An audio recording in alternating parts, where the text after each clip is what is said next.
떡국을 많이 드셨는지요? 떡국을 뭐 두 그릇 먹으면 2살 먹는다는 어릴 적 그런 이야기가 있어서 어릴 적에는 나이가 빨리 먹고 싶어서 떡국을 여러 그릇 먹은 그러한 참 경험도 있습니다만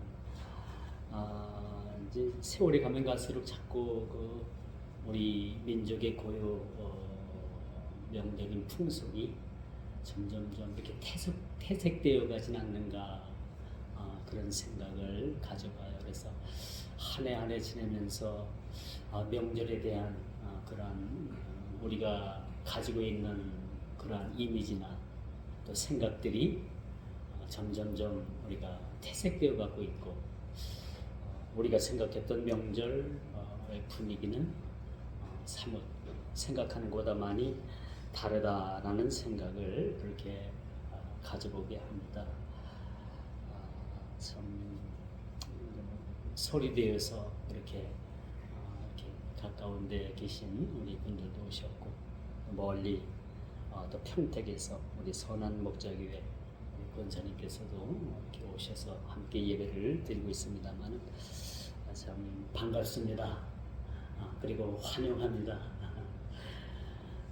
오늘 이 본문 말씀 사실은 이 말씀이 제가 이제 그 신학교를 마치고 강도사 고시를 보기 위해서 본문 설교를 그렇게 작성을 해서 총회에 그렇게 제출했던 그런 내용이에요. 아주 꽤 오래된 그런 본문이지만은 그래서 그 원고를 좀 찾아보려고 했더니 그 시간이 세월이 많이 지나서 그 제가 제출했던 원고는 찾아볼 수가 없고 그래서 다시 본문 말씀을 일주일 동안 이렇게 묵상하면서 이 말씀이 오늘날 오늘 21세기를 사는 저희들에게 어떤 의미로 다가올까 또 이 말씀이 과연 오늘을 사는 우리 믿음의 성도들에게 어떤 그런 교훈을 주고 또 어떤 은혜를 우리들에게 끼치고 있을까라는 생각에 골몰했던 그런 시간들이기도 합니다. 엄동설한 여러분 지금 우리가 이제 긴 겨울을 지나고 있지만은 우리 주위를 보면 그 가지들이 나무 가지들이 거의 낙엽도 떨어지고 그렇게 얼고 그렇게 해서 참 가지들이 참 죽은 것과도 같아요. 그래서 이 올봄에 이 가지에서 다시 싹이 틔워지겠는가 잎이 나겠는가 그런 생각을 가져봅니다만 그러나 여러분 이 생동하는 봄과 함께 죽은 듯 보였던 나무가지에 움이 돋고 새싹이 돋는 것입니다. 그래서 이제 얼마 남짓 있으면은 먼 남쪽에서 봄 소식과 더불어서 꽃이 피었다라는 소식이 들려올 것입니다. 이 모든 자연의 이치가 이렇듯이 모든 것이 죽은 듯 하나 살아 생명력을 유지하는 것이 우리 주위에는 가만히 관찰해 보면 꽤 많이 있더라고요. 식물을 비롯해서 또 우리가 하찮은 그러한 미물에 이르기까지 이 봄이 되면은 아주 죽은 듯 보였던 그런 모든 것들이 다시 생동을 하게 되고 우물 돋고 새싹을 틔우기 위해서 아주 그렇게 참 시간들을 필요로 하는 모습을 보게 되는 것입니다. 그러므로 여러분 성경은 이렇게 이야기해요. 우리의 겉사람은 후패한다고 합니다. 그냥 한 해가 가고 시간이 가면 우리의 겉사람은 날마다 후패하지만 우리의 속사람은 날마다 새롭게 되어지는 거예요. 그렇죠? 그러니까 우리 예수 믿는 사람들의 특징이 뭐냐 하면은 우리의 겉사람은 세상 사람들과 똑같이 늙어가요. 늙어갑니다. 그건 어쩔 수 없는 겁니다. 그러나 우리 속에 있는 우리의 속사람은 날마다 우리를 새롭게 하시는 성령으로 말미암아 성령 하나님의 역사심으로 말미암아 우리는 날마다 새롭게 되어진다는 사실들을 우리가 성경을 통해서 또 말씀을 통해서 여러분들이 살아가면서 그렇게 경험을 하게 되는 겁니다. 오늘 본문 말씀으로 돌아갑니다. 오늘 본문 말씀에 보니까 에스겔 골짜기에 마른 뼈들이 이렇게 골짜기에 가득 메워져 있는 그런 환상을 그렇게 보게 되는 거죠. 마른 뼈, 이게 무슨 뼈? 사람의 뼈입니다. 죽은 사람의 뼈가 에스겔 골짜기에 그렇게 가득하게 이렇게 뼈가 그렇게 있는 모습을 보게 되는 거예요. 여러분, 이런 모습은 여러분들이, 저와 여러분들이 보면 뭐 그렇게 썩 기분이 좋지 않죠. 그렇죠? 사람이 죽은 그 뼈만 남아있는 그 뼈가 그 골짜기에 가득 메워져 있는 모습을 우리가 보게 되는 것입니다. 이 뼈들은 죽음의 극치를 보여주고 있어요. 그렇죠? 죽음의 끝을 보여주고 있는 겁니다. 그러나 요즘은요, DNA가 과학이 참 발달함으로 인해 가지고 그 뼈 속에서도, 오래된 그 뼈 속에서도 그 DNA를 그렇게 추출할 수가 있다고 합니다. 참 놀라운 일이죠. 그런데 오늘 이 본문 에스겔 선지자가 본 이 마른 뼈들의 환상은 환상으로 보여주는 것으로 끝이 아닙니다. 환상으로 보여주는 것으로 끝이 아니라 위대한 부활을 꿈꾸는, 부활의 꿈을 실현하는 미래의 이스라엘의 회복을 말해주고 있다라고 말씀드릴 수가 있는 겁니다. 마른 뼈로 시작했지만은 그 마른 뼈가 겉에 살이 입혀지고 힘줄이 그렇게 또 이렇게 입혀지고 살같이 입혀져 가지고 생기를 불어넣으니까 위대한 큰 군대를 이룰 만큼의 그러한 뼈들이 그렇게 환생하는 모습을 우리가 보게 되는 것이지. 이것은 뭘 말하냐 하면은 이스라엘의 장차, 지금 마른 뼈와 같은 이스라엘이 장래 일에는 이렇게 큰 데를 이룰 만큼 하나님께서 이스라엘을 회복시켜 주시겠다는 그런 말씀으로 오늘 말씀 우리가 받아들이는 것이지. 우리 오늘 찬양하는 마음으로 다 같이 우리가 일어서셔가지고 거기로 있었는가라는 우리가 찬송을 불렀잖아요. 찬송을 부르면서 저는 그런 생각을 해요. 이 마른 뼈가 이렇게 가득한 이 에스겔 골짜기에 내 뼈도 여기 있었다라는 거, 거기서 내 뼈가 여기 있었고 장차 하나님께서 나를 부활과 소망 가운데 다시 일으켜 세워주시는 그런 부활의 소망을 나에게도 주시는 거라는 그런 착각을 일으킬 정도로 제가 찬송을 부르면서 거기 너 있었는가, 그것도 1절부터 5절까지 있죠. 거기 너 있었는가, 거기 너 있었는가, 그 계속적으로 반복적으로 확인하는 그런 이 찬송의 가사를 보면서 저는 그렇게 생각했어요. 이 에스겔 골짜기에 그 마른 뼈 중에 그 뼈 중에도 내 뼈가 있었겠구나. 거기도 내 뼈가 있음으로 인해서 주님께서 나를 다시 일으켜 세워주시고 나를 그렇게 새 생명 부어주시기 위해서 나를 이 말씀을 통해서 이곳까지, 이 골짜기까지 인도해 주셨구나라는 것을 참 생각을 하게 됐어요. 참 많은 사람들은 죽음이라는 것을 끝으로 생각을 합니다. 우리 세상 사람들은 더 그렇죠. 그래서 사람이 죽으면 모든 것이 끝나니까 참 이 땅에서 먹고 마시자, 모든 것이 죽으면 끝난다라고 해서 이 땅에서 모든 것을 쏟아붓고 다 허비하고 죽습니다. 그러나 여러분, 죽음이 곧 시작이라는 것을 여러분 알고 계십니까? 죽음은 우리 그리스도인들에게 있어서는 죽음이 다시 시작되는 하나의 그런 포인트라고 우리가 볼 수가 있습니다. 저와 신앙을 같이 했던 전사님이 한 분 계시는데, 총신에서 3년간 같은 기숙사 방에서 3년간을 같이 보내면서 이런 얘기 저런 얘기 했는데, 아주 그 전사님이 믿는 전사님이니까 전사님께서 그런 간증을 해요. 사실 우리 집에는 우리 아버지밖에 예수를 믿는 사람이 없었다. 자기 큰아버지도 예수를 믿지 않고 자기 작은아버지, 고모 할 것 없이 다 예수를 믿지 않았는데, 그 젊어서 우리 아버지만 그렇게 둘째 아들로 태어났는데 그렇게 예수를 믿는데 그렇게 핍박을 했대요. 핍박을 당하고. 근데 이제 어느 한 날 그 전사님에게는 할머니가 되겠지. 할머니가 돌아가셨어요. 그때가 이제는 예수를 믿지 않았으니까 돌아가셨다고 하겠죠. 돌아가셨고, 그래서 이제 3일 장을 치르기 위해서 행여를 꾸미고 그 관을 넣고 이제 행여가 그 문 밖을 나가려고 하는 찰나에 그 할머니가 깨어났대요. 이건 과학적으로도 입증할 수가 없는 거예요. 얼마나 놀랐겠습니까? 초상을 치르려다가 여러분 시신이 그 관에서 인기척을 하고 관에서 나왔으면 여러분 얼마나 놀라겠어요. 그런데 놀랍게도 이 전사님 아버지가 이제 젊은 시절이니까 뭐 전사님이 태어났는지 안 태어났는지 모르겠어요.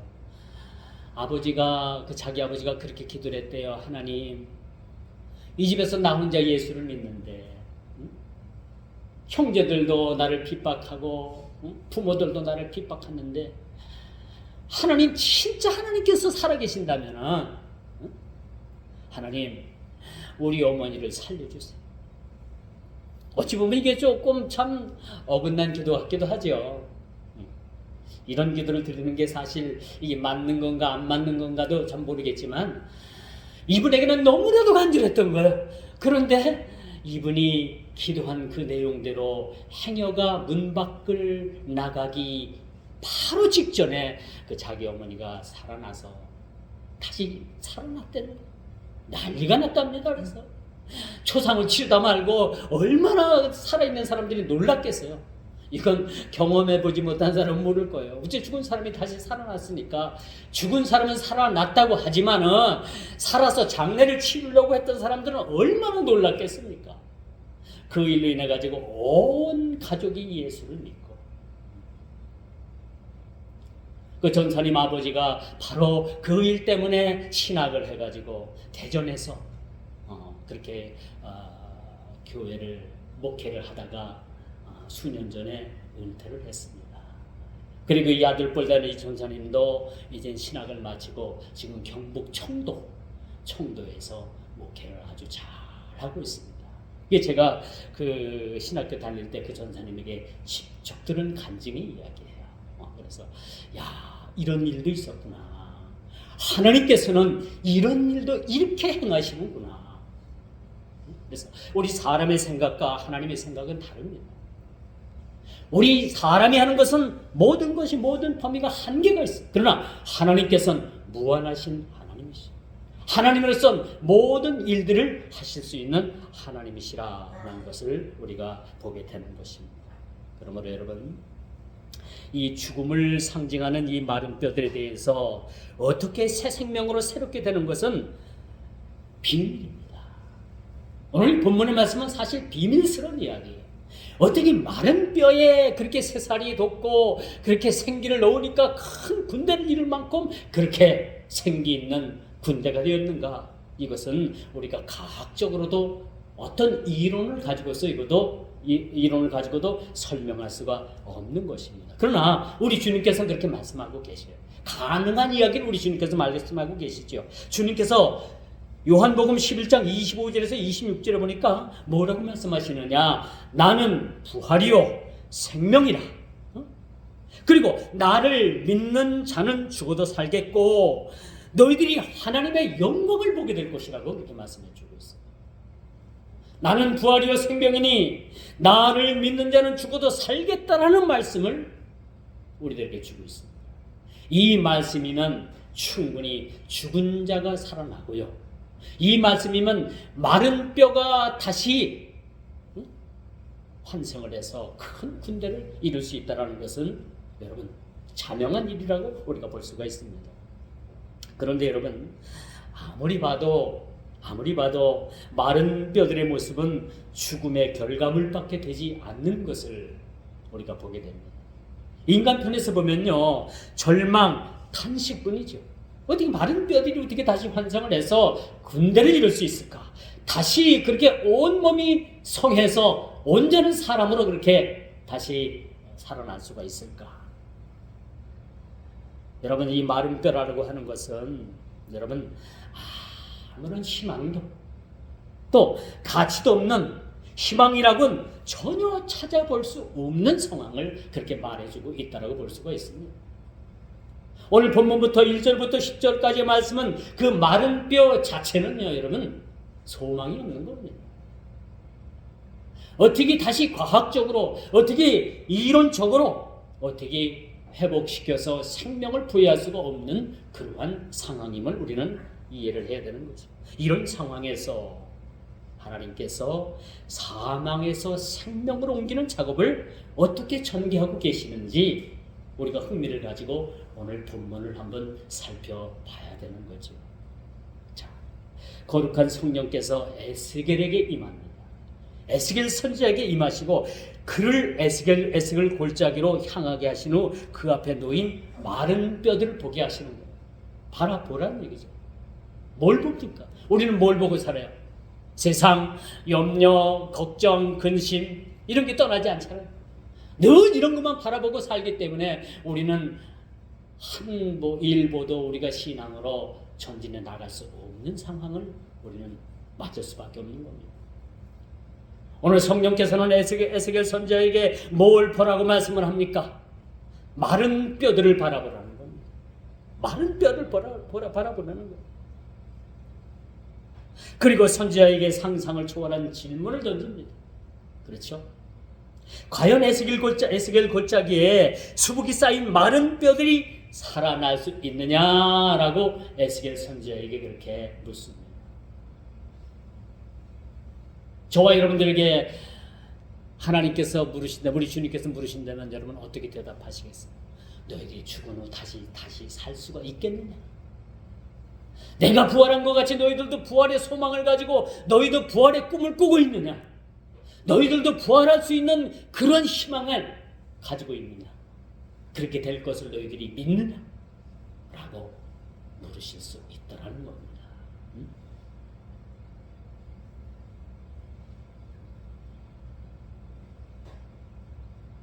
이 질문은 사실 참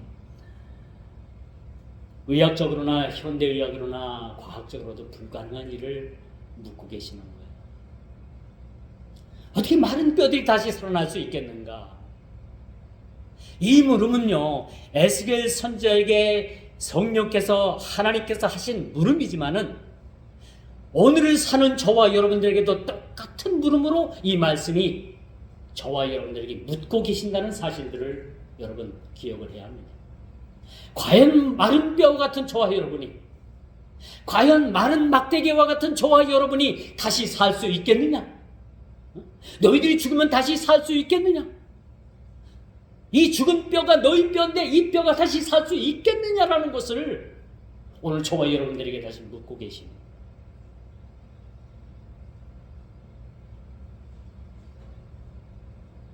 어떤 이들은 이 질문에 대해서 아주 부정적인 반응을 보이는 것도 당연한 일이라고 생각을 합니다. 어떻게 마른 뼈가 다시 살 수가 있겠는가?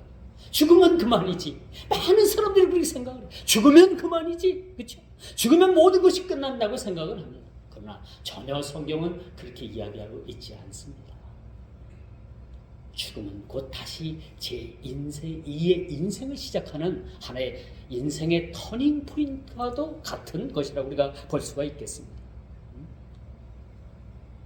그런데 여러분 오늘 본문을 보면서 그런 의심이 들지요. 무슨 근거로 이 뼈들이 능히 살 수 있겠느냐?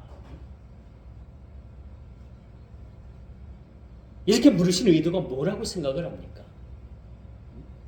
이 뼈가 다시 살아날 수 있겠느냐? 그것은 저와 여러분들에게 주시는 말씀. 이 에스겔 골짜기의 수많은 뼈들을 향해서 하시는 이 말씀보다도 오늘을 사는 저와 여러분들에게 산 듯 죽어 보이는, 살아있다고 하나 살았다고 할 수 없는 그러한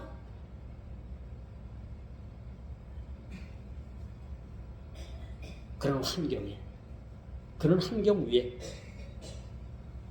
다시 살 수 있느냐라고 그렇게 묻고 계시는 거예요. 제가 시골에서 목회할 때 참으로 권사님이 저에게 그런 말씀을 하셨어요. 목사님은 천국 갔다 왔어요? 죽어봐야 한다는 거예요. 죽어봐야. 너무 속상하더라고요. 제가 이제 부임하고 얼마 되지 않았는데 어느 권사님이 그런 말씀을 하셔서 제가 엄청 충격을 받았어요. 그리고 제가 떠나올 때는 그래도 저 죽으면 천국입니다 라는 소망을 저한테 이야기해 주셔서 다행으로 생각했어요.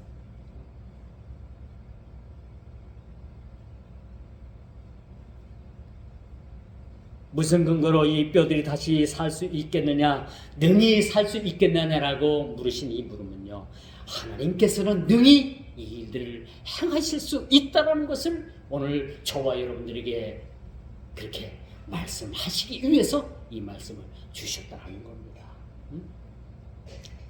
여러분, 나사로의 무덤 앞에서 예수님께서 하신 말씀과 오늘 말씀은 맥을 같이 합니다. 나사로는 죽어가지고 이미 그 신이 부패를 하고 그 신의 냄새가 진동을 합니다. 그런데 예수님께서는 그 나사로의 무덤 앞에 가지고 앞에서 덤덤하게 어떻게 말씀하고 계세요? 어떻게 말씀하고 계십니까? 요한복음 11장 23절에 보니까 예수께서 가라사대 내 오라비가 다시 살리라 라고 그렇게 말씀해 주고 있는 거예요. 이미 죽어서 그 부패가 진행 속도가 굉장히 이제 뭐 그 열대 중동은 굉장히 더운 나라 아닙니까? 그 부패의 그 부패되는 그 시기가 얼마나 빠릅니까? 이미 썩어서 냄새가 난다라고 하는 그 나사로 앞에, 그 무덤 앞에서 예수님께서 뭐라고 말씀하고 계십니까? 내 오라비가 다시 살리라 라는 말씀을 그렇게 하고 계십니다. 그러므로 여러분, 우리 기독교는 죽음을 초월한 그런 종교라고 표현하면 뭐하겠지만 우리 기독교만이 죽음을 초월한 그러한 아주 위대한 신앙이라고 우리가 말씀드릴 수가 있습니다. 내 오라비가 다시 살리라는 것은요, 여러분, 초월적인 기적의 하나님의 역사를 그렇게 보여주고 있는 거예요. 거기는 나사로의 누이를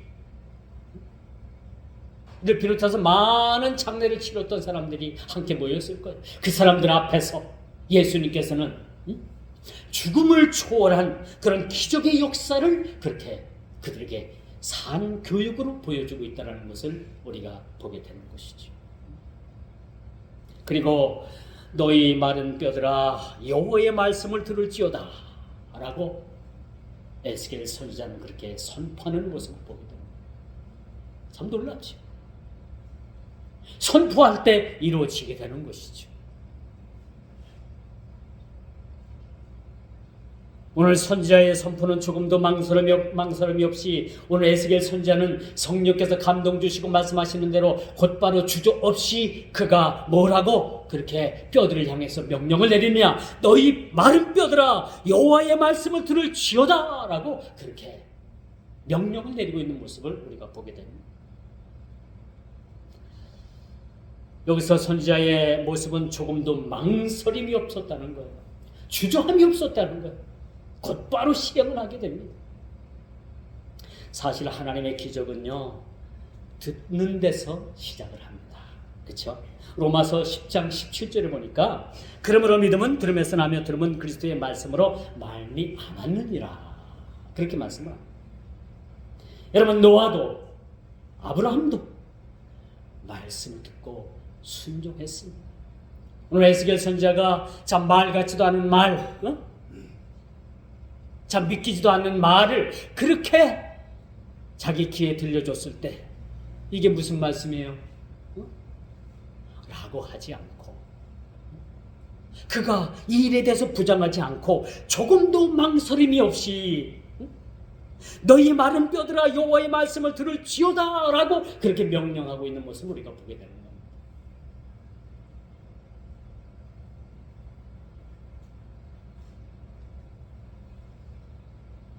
아무런 희망도 없어 보이는 이스라엘 백성들에게 미래의 놀라운 섭리를 보여주는 이 마른 뼈들의 환상, 이것은요 여러분, 장래에 이젠 우리도 죽어서 부활의 소망을 가질 수 있다라는, 물론 예수님 오시기 전에 살아있는 자들은 예수님을 살아서 우리가 볼 것이지만 무릇 죽어서 예수님을 볼 자들은 그 죽음을 초월한 그렇게 부활체로서 예수님을 맞이할 수 있다는 그런 소망을 우리에게 주는 충분한 말씀이라고 말씀드릴 수가 있는 것입니다. 그러므로 마른 뼈들은 포로의 삶으로 고달픈 이스라엘을 상징합니다. 여러분, 포로의 삶을 사는 이스라엘 백성들이 하루하루가 얼마나 고달픈 삶인지 여러분 알고 계십니까? 종으로서 노예로서 살아간다는 거, 자유도 없이 살아간다는 거, 그게 얼마나 고단한 삶을 살았겠어요. 하나님께서는 마치 너희들의 모습이 이 마른 뼈들과 같다라는 그러한 상징적인 의미를 이스라엘 백성들에게 그렇게 부여해 주고 있음을 우리가 보게 됩니다. 그리고 이 마른 뼈들이 다시 환생을 하는 것은 이스라엘 백성들의 장래를 그렇게 표현해 주고 있다고 볼 수가 있습니다.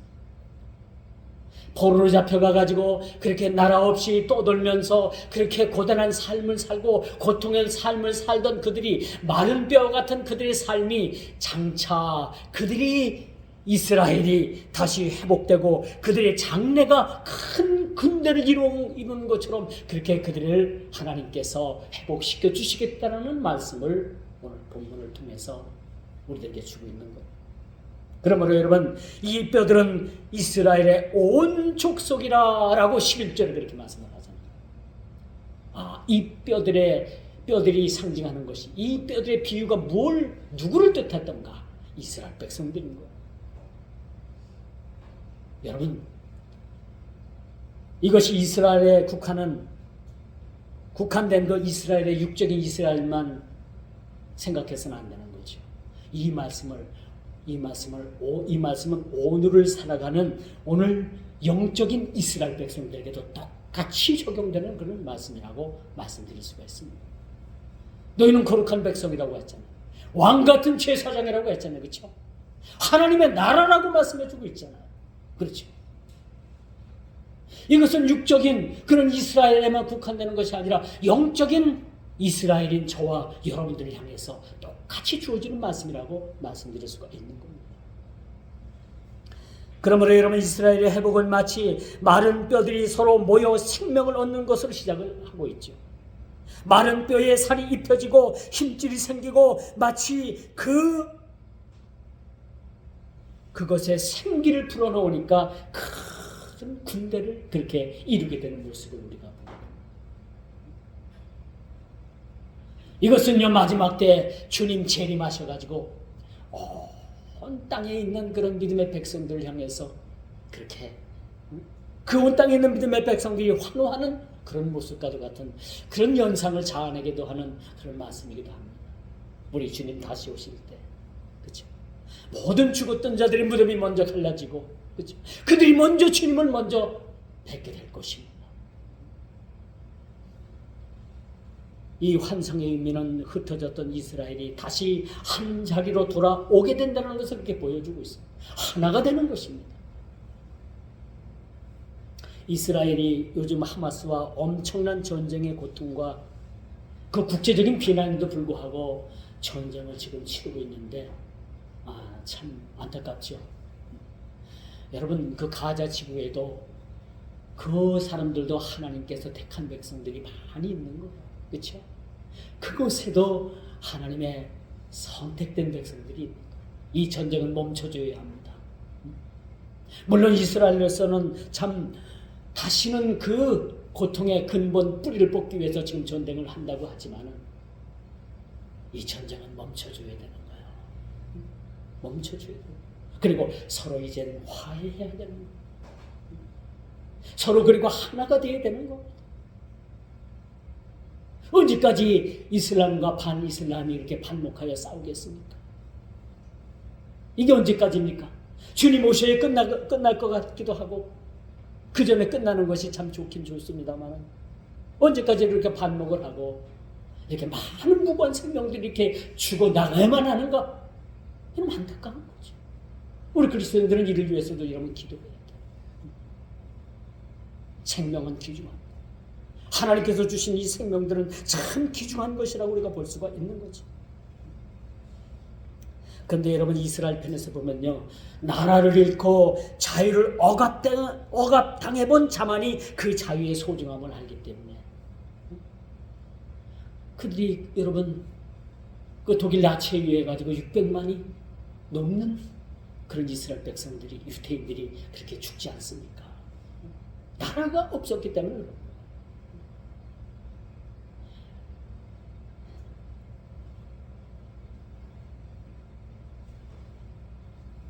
이제 말씀의 결론을 맺습니다. 오늘 이 본문은 에스겔서 37장, 오늘 이 본문은 그런 의미에서 여러분 저와 여러분들을 향한 하나님의 말씀입니다. 또 이스라엘의 회복과 부활의 소망을 그렇게 전하는 말씀이기도 합니다.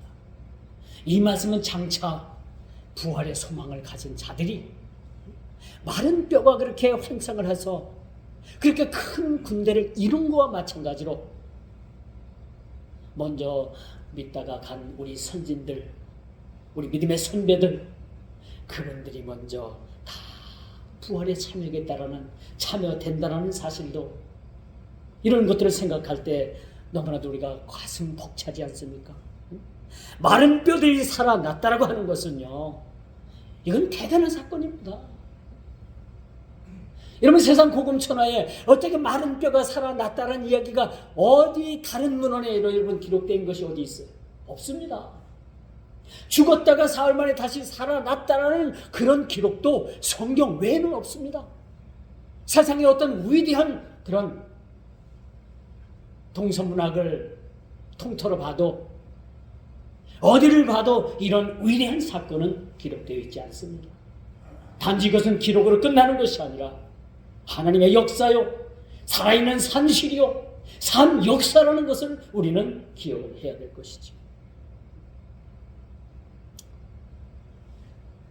여러분 죽음과 고통으로 살 소망마저 끊어져 버린 인생들을 향한 소망의 메시지가 오늘 본문의 말씀인 것입니다. 저는 아주 오래된 때에 이 목사가 되기 이전에 강두사 고시를 보기 위해서 이 말씀을 준비하면서 이 말씀을 준비하고 나서 이 말씀이 현실로 착각이 되더라고요. 여기서는 환상이라고 했지만 이게 현실로 착각이 되는 거야. 이게 실제로 일어나는 실증적인 사건으로 막 이것이 막 가슴에, 마음에 막 와닿는 겁니다.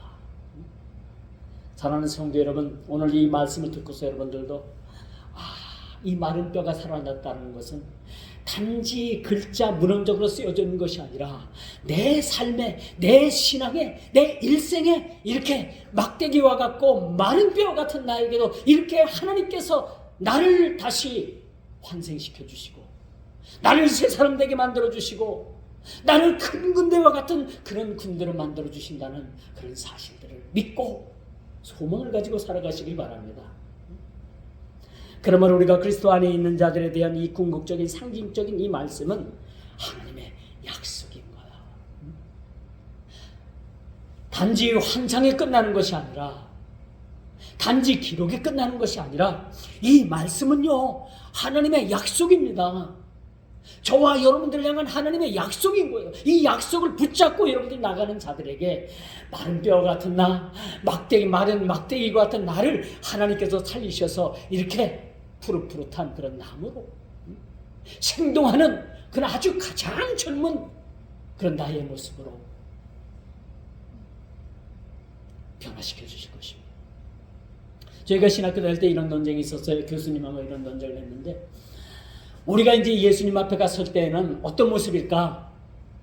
어떤 나이쯤일까? 과연 우리 모습은 어떤 나이대일까라고 그런 이야기를 좀 했어요. 근데 결론은 안 났죠. 왜?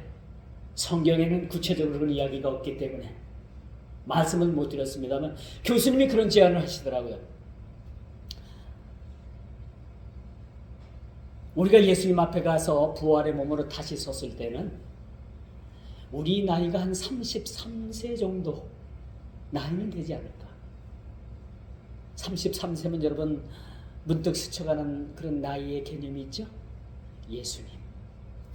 예수님께서 이 땅에 공생애를 마치시고 십자가에 못 박혀 죽으시고 부활 승천하셔서 이젠 재림의 때를 기다리고 있지만은 가장 예수님께서 이 땅에 왕성하게 복음을 전하시고 이젠 죽음을 맞이하신 순간이 나이 33세입니다. 그 나이가 되지 않겠는가? 그리고 제가 봐도 인생의 황금기가 사실은 30대인 것 같아요. 20대는 철이 없어서 아무것도 모르겠고 40대는 좀 이제 중반 접어들고 하니까 뭐 살기 바쁘고 30대는 그래도 가장 무슨 일이든지 그 일을 참 진취적으로 할 수 있고 좀 잃어볼 수 있고 그런 나이가 30대가 아닌가 그런 생각을 해서 그 교수님의 결론이 그랬어요. 여러분들이 주님 앞에 서는 그 부활의 그 몸으로 여러분들이 있을 때는 30대쯤 나이가 때쯤 예수님 그 나이 그런 몸으로 우리가 예수님 앞에 서지 않겠는가 그런 얘기를 했습니다. 이건 뭐 성경에 없는 얘기니까 여기서 듣고 여기서 그냥 흘려버리세요. 뭐 우리가 뭐 어떻다 저떻다 하면 제가 또 성경에 없는 이야기를 하면 또 이단으로 보이니까 제가 좀 곤란합니다. 그래서 우리가 좀 추측해 볼 수는 있는 거예요. 성경은 추측하면 안 되는 거지만은 그래도 성경은 난해한 부분들이 좀 있어요. 난해한 부분들. 그런 부분들은 우리가 이제 성경학자들이 좀 추측도 하고 연구도 하고 합니다만은 참 오늘 말씀 그래요. 오늘 말씀이 전 그렇습니다. 단지 마른 뼈를 끝나서는 안 된다. 여러분들이 듣고 집으로 돌아가면서 마른 뼈가 어떻고 마른 뼈가 어떻고 그냥 마른 뼈로만 끝나면 여러분 오늘 설교 잘못 들은 거예요. 마른 뼈가 새 생명을 잉태하는 그러한 생명이라는 것을 여러분들이 익히 알고 돌아가셔야 됩니다. 이제 결론은 하나님께서 저와 여러분들을 향한 영원한 언약을 세우셨을 뿐만 아니라 우리의 하나님이 되시며 우리 가운데 성소를 세우시고 우리를 거룩하게 하시는 약속, 바로 마른 뼈가 새 생명을 얻는 죽은 것과 같은 나, 소망 없던 나에게 소망을 주시는 그런 말씀으로 여러분 지금부터 소망을 가지고 살아가는 저와 여러분 되기를 주님의 이름으로 축원하면서 말씀을 맺도록 하겠습니다. 기도하십니다. 아버지 하나님 감사합니다. 오늘도 귀한 말씀 주시고 마른 땅에 마른 뼈 같은 그런 환상을 통해서 하나님 큰 근대를 이뤄주신 것은 소망 없던 저희들에게 소망을 주셨고 죽을 수밖에 없는 저희들에게 하나님 새 생명을 주셨고 죽을 자리에서 살 자리로 옮겨주셨음을 아버지 하나님 참으로 말씀을 통해서 깨닫게 하시니 감사함을 드립니다. 이젠 새 생명을 얻은 저들이 마른 막대기와 같은 마른 뼈로 세상을 사는 것이 아니라 새 생명을 가지고 어딜 가든지 그리스도의 사랑을 전하게 해주시고 어딜 가든지 우리가 이웃 사랑을 멈추지 않도록 도와주옵시고 어딜 가든지 이 희망의 메시지를 가지고 전할 수 있는 저희들 모두가 다 되게 하여 주옵소서. 예수님의 이름으로 간절히 기도드리옵나이다. 아멘.